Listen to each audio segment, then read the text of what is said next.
आज मेरो भिल्लामा काम गर्ने ठाउँमा यस्तो होला सोचेको पनि थिइन् त एक्कासी किन झगडा पर्यो।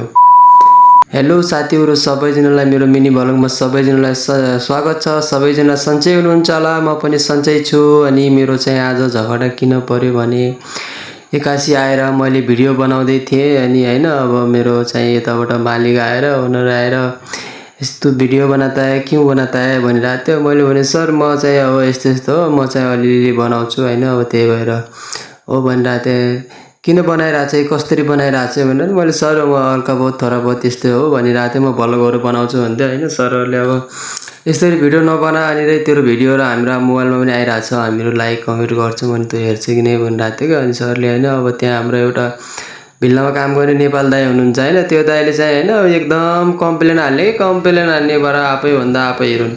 नेपालीले नेपालीलाई घात गर्छ भनेको यही हो क्या दाइहरू। तपाईहरू पनि कतै आफ्नो नेपाली दाइभाइहरूलाई घात गर्दै हुनुहुन्छ भने सचेत रहनु होला। आफ्नो नेपाली दाइ भनेको नेपाली दाइभाइ हो, हाम्रो एउटै नेपालको आमाको कोखबाट जन्म लिएका हामी हो। हामीले यस्तो यस्तो चाहिँ नगर्नु, गर्दैन।